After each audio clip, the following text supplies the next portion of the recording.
It's time for another edition of the Collector's Corner.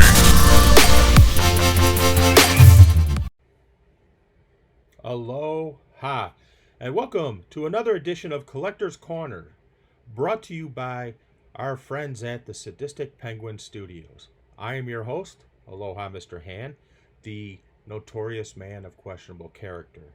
And today is February 4th, 2024, also known as 2424 Day for 2424, which is also known as Willie Mays Day. So I'm going to start with some Willie Mays items that I have. You could argue that Willie Mays, really, I don't think there's an argument. Willie Mays is on the Mount Rushmore of greatest baseball players of all time. He is in the top 3 or 4. There is no way anyone can argue that point. So I don't want to hear any arguments. Go with it. It is what it is. And I'm wearing my hat for my friends at Cooperstown Bat Company, located in Cooperstown, New York, right on Main Street. So the first item I want to show from the Willie Mays collection that I have is what is called a metallic Hall of Fame plaque card, size of a baseball card.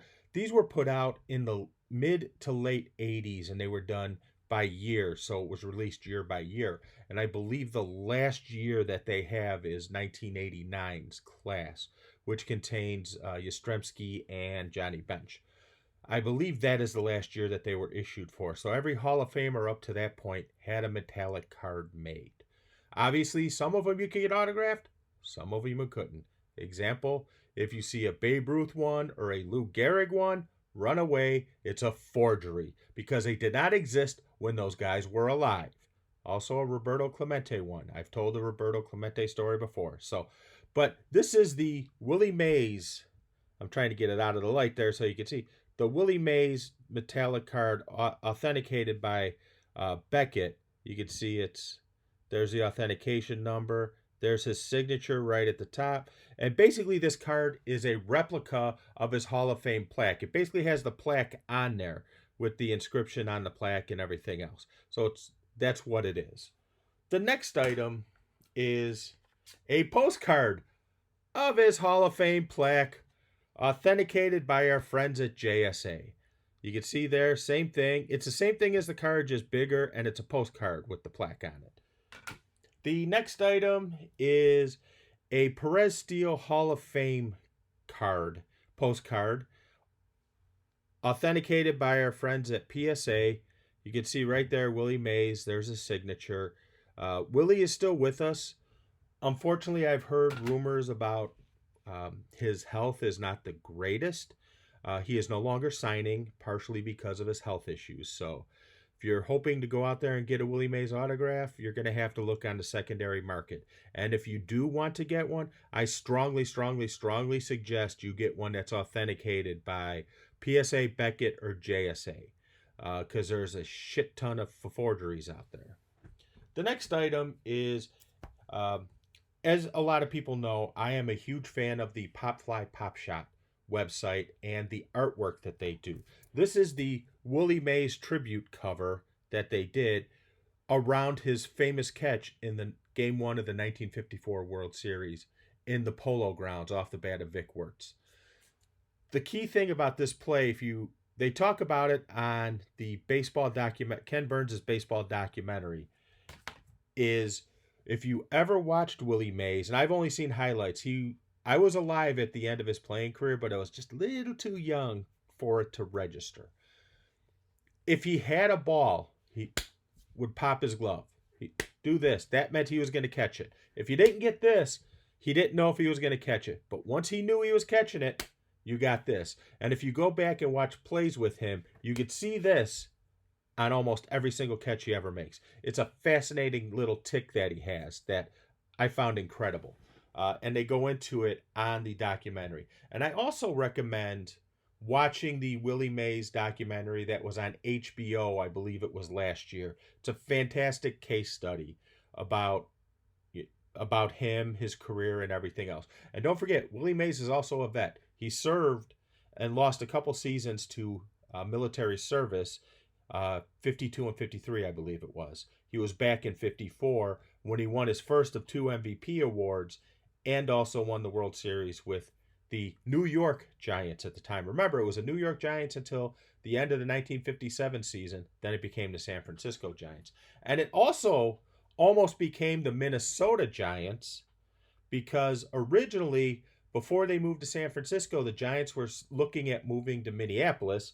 And in the mid to late 80s, they were also one of the teams negotiating with Tampa to move to Tampa. Same thing that Jerry Reinsdorf's doing then. And wait, now. Oh, sorry. I digress. But so along the lines of greatest players of all time, this is a man who had to be introduced when he was alive as the greatest living player. That's right. The man with the 56 game hitting streak, Jolton Joe DiMaggio, the guy who married Marilyn Monroe, for which I am forever jealous. But you could see, again, another Beckett authentication. There's the authentication number. It's the Hall of Fame plaque postcard. You could see it all there. You know, Joe DiMaggio actually had a line or an appearance in a movie in the 30s. It was Broadway Melody of 1936, I believe is what it was called. The movie is available to view on Amazon, and I have watched it on Amazon in the past, and it's bad. It's humorous when he makes an appearance, but it's a bad movie. It's 1930s cornball stuff, so, you know, but it was the 1930s. Come on. The next one I want to bring up is a different player who made his name for himself with a different team, but, does this sound familiar? Spent a couple years with the White Sox. Of course, it's the 40th anniversary of him joining the White Sox, and I'm talking about the franchise, Tom Terrific, a.k.a. Tom Seaver. This is his Hall of Fame plaque, or Hall of Fame postcard, Perez Steel postcard. You can see authenticated by PSA, his autograph right there in his Mets garb. Now remember, the guy won 3 Cy Young Awards, 69, 73, 75. He led the Miracle Mets to the 1969 World Series title with 25 wins. He led the Miracle Mets Part 2 to the 1973 NL pennant, beating a stronger Big Red Machine and losing to the Oakland A's in 7 games. Seaver pitched 2 games in that series, split 1-1. He was on the mound for Game 6 when, as they say, as it goes, the A's finally awakened and went back. It was 2-3-2. First 2 games were in Oakland. The next 3 were in Shea Stadium. The last 2 were back in Oakland. The A's returned to Oakland for Games 6 and 7, down 3-2. And in the last 18 innings, I believe it was Hunter, Blue, and Raleigh were the pitchers. Gave up like 2 runs in 18 innings to help the A's come back and win that series. And the bats finally awakened in Games 6 and 7. Reggie particularly. That was Reggie's first World Series MVP. First World Series home run in Game 7, by the way. So, just stuff to note, because that might come up in a later episode. Hint, hint, nudge, nudge. Next is a 1983 New York Mets yearbook signed by, let me get it there, signed by Tom Seaver. This is when he returned to the Mets. What happened was, at the trade deadline in 1977, he requested to be traded because he was having issues with the Mets front office. So he was traded to the Cincinnati Reds, where the Reds managed to win 1 division title in 1979 with him, have the best record in the National League in 1981, but due to the split schedule because of the strike, did not make the playoffs because they managed to finish second in the staggered playoff system. Because what they did in 81 was the first half winner, aka before the strike. So the first half division winner played the second half division winner, aka after the strike. The Reds had the best record combined between the two, but they were not in first place at either point in time. So they unfortunately did not make the postseason due to that. Kind of sucks, to be honest with you, but It was 1981. Baseball didn't know what it was doing then. In a lot of respects, I don't think baseball knows what it's doing now.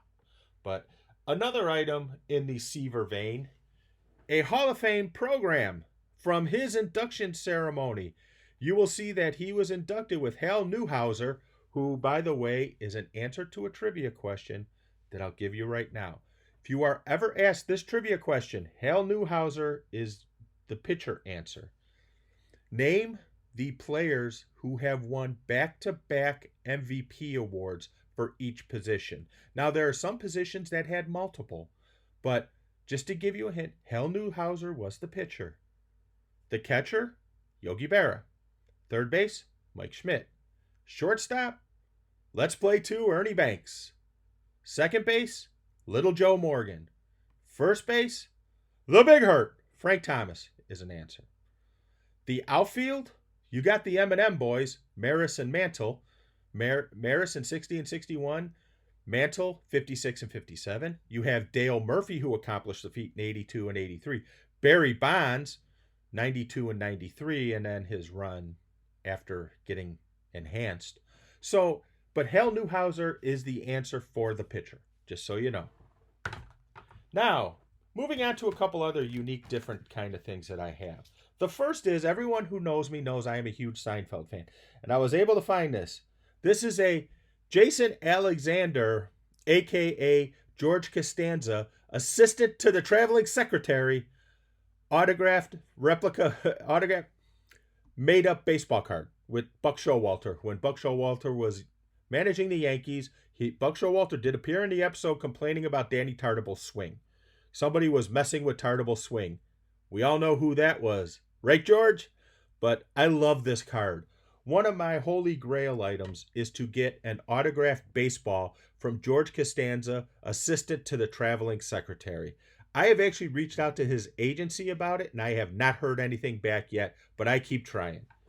The next couple items are a guy who, when he joined the White Sox, was the first big move that Jerry Reinsdorf made in 1981. I thought, foolishly, maybe things will be different now since there's a new owner instead of Bill Veeck. Not to take anything away from Veeck, but Veeck operated on a shoestring. So when the White Sox signed Carlton Fisk, I thought maybe it would be a change. Maybe they would play with the big boys. Boy, was I wrong. Not the first time in my life, not the last. Next one is one of my favorite games of all time. And it's not the game you think it is. Everybody will go, oh, Game 4 of the World Series. Oh, Game 2 of the World Series. No. Game 5 of the 2005 ALCS. Jose Abreu started, finished it. The fourth of 4 complete games for the AL Championship on October 16th, 2005. Why is it one of my favorites? This was the moment when Konerko tagged the base for that final out. That was the moment. Going to the World Series. Too bad we'll never see it again. Next one is a sad ticket in a way. It's an autograph ticket, but it's sad in a way. It is Game 1 of the 1983 ALCS. The White Sox beat the Orioles 2-1. I almost said Oakland. The Baltimore Orioles 2-1. Lamar Hoyt throws the complete game to cap off his Cy Young season. Sadly, the White Sox did not win another game in this series because of Tito fucking Landrum, among others. The sad thing about that is I asked Eddie Murray and Cal Ripken on separate occasions, would you have beaten Hoyt in Game 5? And they both said emphatically, absolutely not. We knew we had to win in 4. Yes, sort of a sad thing. Another one of my favorite games. You might have seen me tweet this a couple weeks ago out to one of the key participants in this game. This game was played on Saturday, June 18th, 2005. It was the Sox against the Los Angeles Dodgers. It was turn back the clock night that night. It was a Saturday night 6 o'clock game. They wore their 1950s uniforms. It was Turn Back the Clock Day. That is the game that brought back Let's Go Go White Sox by Captain Stubby and the Buccaneers. It was in the broadcast. Little did I know, I was at the game. That is when AJ hits the walk-off home run to win the game. Every season you have a couple key moments where you go, this was a moment in the season. This was a moment. Good or bad. This one was like one of the first moments that said, there really is something here. Could this be the year? It was. Too bad we won't see another. The next ticket I have doesn't involve a Chicago team. Is a historic game for what happened, not in the game, but around the game, if you will. This is from Game 3 of the 1989 World Series, also known as the Earthquake Game. 5:06 p.m. Pacific Time. I was watching the broadcast. Actually, I think I still have a VHS tape of it because I was taping it. When the broadcast gets knocked off the air and you hear Al Michaels say, I think we're having an earthquake. And after some, I don't want to say black screen because ABC, the game was on Channel 7, ABC. They put up a screen that said ABC World Series. Then they switched to a rerun of Roseanne with occasional updates saying what was going on. I just remember that to this day. But this is the ticket from that game. I was not there, mind you, but this is a ticket from that game. A couple more items before I go. I just got these back, and I am super stoked about these. I know I've shown these before, but this is in a different format. So I did some grading with CGC for a couple of magazines that I had. The first is Beckett Basketball #1 with, who else? Michael. It's a 9.2 on that thing on a scale of 10, which means this is in great shape. The other is a Sports Illustrated I bought in 1984. And you know how I know I bought it in 1984? A, because I bought it, and B, there's no mailing label on there. Good luck trying to find Sports Illustrateds without mailing labels. This one I bought. I bought it at the local 7-Eleven by my house. Probably with some comic books and a pack of cupcakes and Coke. Don't say that, though. It is the Sports Illustrated with Michael Jordan, A Star is Born. I got a 7.5 on that one. Not bad for being almost 40 years old. So that's what I got for now. Oh, wait. I forgot. I got one more thing. So it has been 38 years since the Bears shuffled in Nolans.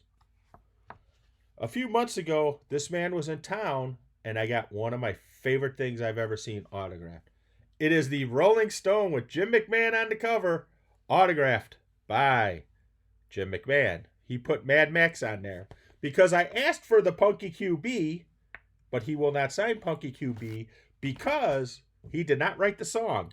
And he didn't have the right to that. So he does not sign Punky QB on anything. But he did sign Mad Max on that for me. And I also got a Bears jersey autographed by McMahon. Both of these items have been authenticated by JSA. So that's it. And I plan on getting those framed because I also have a Sports Illustrated from when the Bears won the NFC title against the Rams. The cover is McMahon diving into the end zone to score the first touchdown.